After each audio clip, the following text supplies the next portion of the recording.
parte le guerre puniche mi viene attribuito veramente tutto. Così diceva qualche anno fa Giulio Andreotti, uno dei più famosi e discussi uomini politici italiani. Le guerre puniche, ossia i 3 conflitti tra Roma e Cartagine, la potente città fondata in Africa dai Fenici, sono infatti famose, direi famigerate. E la responsabilità, come le cause del primo di questi scontri, è stato oggetto di innumerevoli studi. Oggi proveremo a raccontare un aspetto della prima di queste guerre. Nel 264 Roma venne chiamata dai mercenari di origine campana, i cosiddetti Mamertini, che anni prima avevano occupato la città di Messina.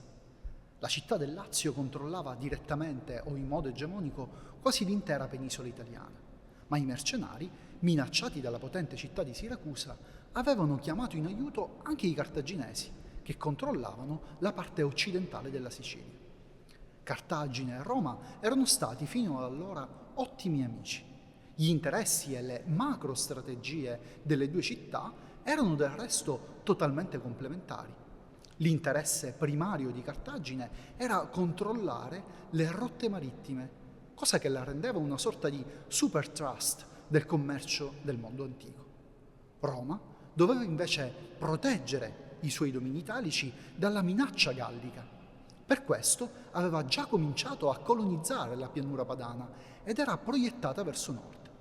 Quando arrivò la richiesta dei Mamertini, a Roma il Senato non era d'accordo, ma il console, Appio Claudio, convinse i comizi, l'assemblea dei cittadini dove a contare però erano i più ricchi, ad andare in Sicilia.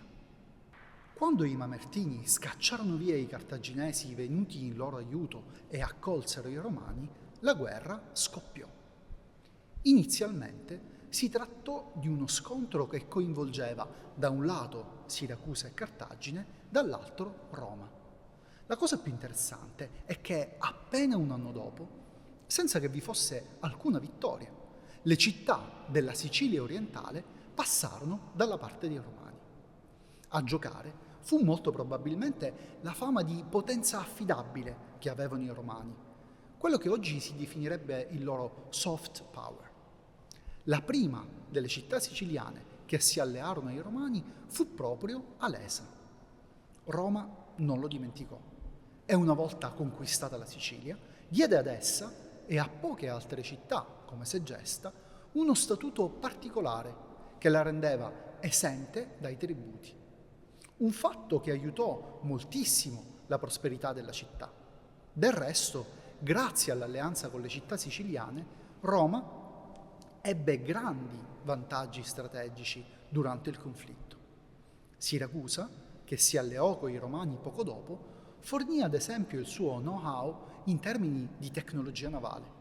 È probabile infatti che i famosi corvi con cui i Romani vinsero la prima battaglia navale contro i cartaginesi al largo di Mile nel 260 siano stati un'invenzione siracusana, forse di Archimede e del suo entourage. Quando nel 241 a.C., poco più di 20 anni di conflitto, Cartagine si arrese, Roma rese la Sicilia la sua prima provincia. Il merito, o la colpa, a secondo delle prospettive, fu dunque anche dei siciliani e degli alesini.